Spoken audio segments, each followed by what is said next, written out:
अस्सलाम वालेकुम। जी वालेकुम सलाम। तलहा भाई क्या हाल है? अल्हम्दुलिल्लाह, आप सुनाए सर? आप डॉक्टर भी हैं और साथ में टिकटॉक स्टार भी हैं, कैसे शौक़ पैदा हो गया? जी, ये वीडियो का शौक़ मुझे इस तरह था कि मैं वीडियोज़ बनाता था पहले। तो फिर वो एक दिन ऐसा हुआ कि मैंने ज़हन में आइडिया आया ड्रोन को साथ लेके चलना है जी, हमने व्यूज़ करने हैं ड्रोन के साथ किसी भी जगह का। तो उसमें मेरे पास आइडिया ये था कि मैं गांव दिखाया करूँगा जो भी ज़िला कसूर में है, तो वो गांव दिखाऊंगा और वीडियो जो है ना डेफिनेटली वायरल होगी इंशाल्लाह। ये मेरे दिमाग में ना एक क्लिक थी, इसको लेके मैंने ना फिर ड्रोन बाय किया सबसे पहले और वीडियो बनाई अपने गाँव की। तो मैंने उसका इंट्रो किया था, साथ मैंने बताया था लोगों को कि मैं आज अपने गांव नूरपुर नहर में ही मौजूद हूं, तो मैं इसका आपको ड्रोन के साथ व्यू दिखाता हूं।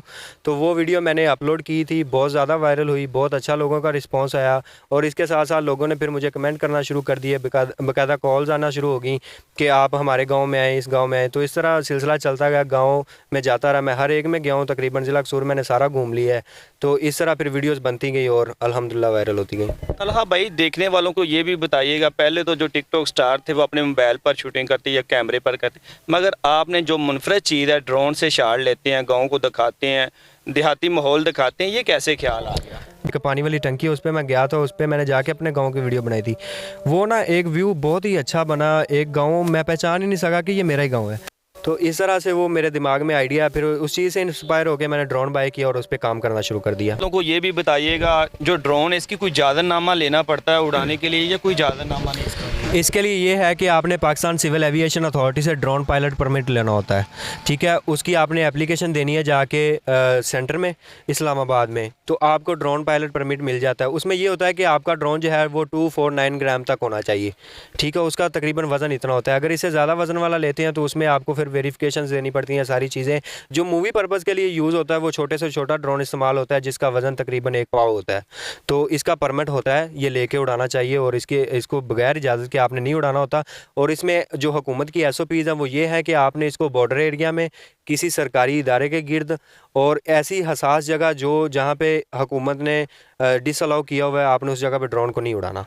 जब आप देहातों में जाते हैं, गाँव में जाते हैं, तो आप इसको उड़ाते हैं तो बसाकात कोई मुश्किलात पैदा होती हो, घर के जब व्यू आते हैं या ऊपर ही आप लेकर जाते हैं, घर में फैमिली वगैरह बैठी होती है या छत पे फैमिली वगैरह बैठी होती है, कभी ऐसे सीन वगैरह तो नहीं आ जाते? सर उसमें ये होता है कि हम जो करते हैं वो पहले ही तो एक बात ये होती है, जो गांव की मोतबर शख्सियत होती है वो हमें बुलाए तो हम जाते हैं, ठीक है। फिर वो पूरी जिम्मेदारी लेके पूरे गांव को, इस पर कोई इतराज़ तो नहीं है कि वीडियो शूट होने लगी है गांव की। और सबसे मेन चीज़ जो है, आप मेरी वीडियोज़ को भी देखेंगे तो उसमें भी ये होगा कि मैं गाँव के ऊपर वीडियो शूट नहीं करता, गांव से बाहर होता है मेरा ड्रोन, ठीक है। जिससे ना तो कोई नीचे व्यू आता है और उसकी हाइट इतनी ज़्यादा होती है कि अगर दूर से भी कुछ चीज़ आपको नज़र नहीं आ सकती। एक गांव जो है वो एक ऑर्गेनाइज चीज़, एक दायरा सा नज़र आता है, ठीक है। और उसमें सीन्स इस तरह होते हैं, गाँव की छोटी छोटी चीज़ें ऐसी होती हैं जिनको मोबाइल पर भी कैप्चर करना होता है, तो वो सीन पहचान बनते हैं उस गाँव की। बेसिकली ड्रोन के साथ तो गाँव देखें तो कोई इतना फ़र्क नहीं नज़र आता कि ये कौन सा है या ये कौन सा है। उसमें जो मोबाइल पर सीन्स ऐड होते हैं वो असल उसकी पहचान होते हैं। अच्छा, जब आपने ड्रोन लिया, इसकी कोई ट्रेनिंग वगैरह ली या पहले से उड़ाने का तरीका आता था? इसमें यह था कि शौक़ था इस चीज़ का, सोचा हुआ था कि इसको लेना है, तो इसकी मैं वीडियोस देखता रहता था बाकायदा तौर पे यूट्यूब पे। तो इसको मैंने बहुत ज़्यादा पढ़ा, बहुत ज़्यादा इस पर रिसर्च की, वीडियोस देखता गया। जब लेके आया हूँ फिर मैंने इसके 3 दिन इसको बस पढ़ा है, इसकी जो वो मैनुअल होता है उसको मैंने पढ़ा है।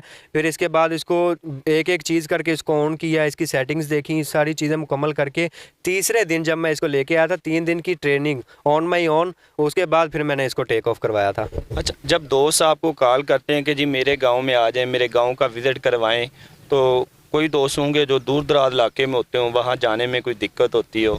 नहीं, कभी दिक्कत फील नहीं की? नहीं सर, मेरा ये काम है, मैं इसको खुशी से करता हूँ।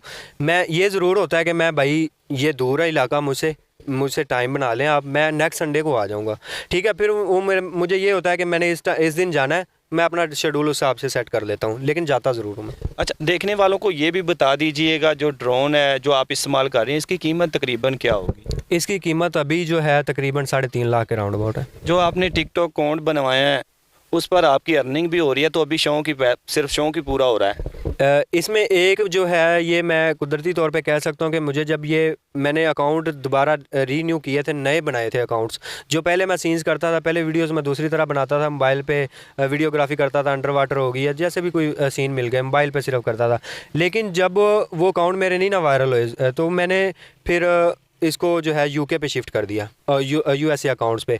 तो मैंने 2 अकाउंट से मैंने दोनों ही यूएसए बाई किए, परचेज़ किए थे, ठीक है। तो उसके बाद फिर मैंने उनको चलाना शुरू किया और उन पे अभी मोनेटाइजेशन भी ऑन है, ठीक है, अर्निंग हो रही है। अच्छा, मेरा एक और सवाल है कि कुछ दोस्त हैं जो कहते हैं कि हमने बहुत ज़्यादा मेहनत की, हमारे व्यू भी काफ़ी अच्छे आते हैं, मगर जो अकाउंट है वो पाकिस्तानी अकाउंट है, यूके का नहीं है। अगर एक इंसान अकाउंट को मोनेटाइज करवाना चाहता है, यूके का अकाउंट बनवाना चाहता है, वो पहले वाला अकाउंट यूके के अकाउंट पे हो जाएगा तब्दील, या नया अकाउंट बनवाना पड़ेगा उसको? सर इसमें ये होता है कि आपका जब जिस जगह पे आप बैठ के अकाउंट बनाते हैं ना, वो आपका ओरिजिन कंसीडर होता है और उसके बाद आप उसको कभी चेंज नहीं कर सकते एक अकाउंट में। अगर आप पाकिस्तान में बैठ के वो अकाउंट बना लिया आपने, तो आप चाहे अमेरिका घूमें, वो आपका अकाउंट पाकिस्तानी ही कंसीडर होगा, नया ही बनाना पड़ेगा। नया ही बनाना पड़ेगा। अच्छा, जो नौजवान है जो चाहते हैं कि हम यूट्यूब से, टिकटॉक से, फेसबुक वगैरह से अर्निंग करें, ऑनलाइन अर्निंग करें, तो वो बहुत स्टार्ट में तो बहुत ज़्यादा मेहनत करते हैं, मगर बाद में उकता जाते हैं, थक जाते हैं कि अर्निंग तो हो नहीं रही, छोड़ देते हैं। उनको क्या कहना चाहेंगे? उनको यही उनके लिए पैगाम है कि अगर आपने थकना है तो फिर शुरू ही ना करें, ठीक है। अगर आपने ये ठान लिया कि मैंने सोशल मीडिया से अर्न करना है, तो अगर आपने उसको ज़रिया मुआश बनाना, तो फिर इस तरह बनाए ना कि मैंने लेके इस काम को चलना है। बहुत ज़्यादा मेहनत करते हैं, तगोदो करते हैं, मगर उनकी कोई वीडियो वायरल नहीं होती। तो कुछ लोग कहते हैं कि वहाँ पे कोई ट्रिक इस्तेमाल होता है, कुछ लोग क्या कहते हैं, कुछ लोग क्या कहते हैं, उनके लिए क्या कहना चाहिए? सर मैं ये हल्फन बात कर सकता हूँ कि कोई ट्रिक यूज़ नहीं होता। आपकी अगर वीडियो इस काबिल है ना कि उसने चलना है, तो फिर वो नीचे पड़ी होगी ना, अगर उसमें से कोई सीन ऐसा क्लिक हो गया, वो दोबारा ट्रेंड कर जाएगी। जी नाज़रीन, आपने देखा डॉक्टर तलहा से हमारी आज मुलाकात थी। डॉक्टर साहब का कहना है कि मैंने बहुत ज़्यादा दोस्तों को भी मेहनत करते देखा, खुद भी मेहनत कर रहे हैं। ये अब टिकटॉक स्टार ऐसे बने हैं कि जो देहातों के माहौल होते हैं, गाँव का माहौल होता है, उसको ड्रोन शॉट के लिए दिखाते हैं और लोग पसंद भी करते हैं। तो इसी के साथ अपने मेज़बान सरदार जवेदा शाह डोगर को दीजिए इजाज़त। अल्लाह निगहबान।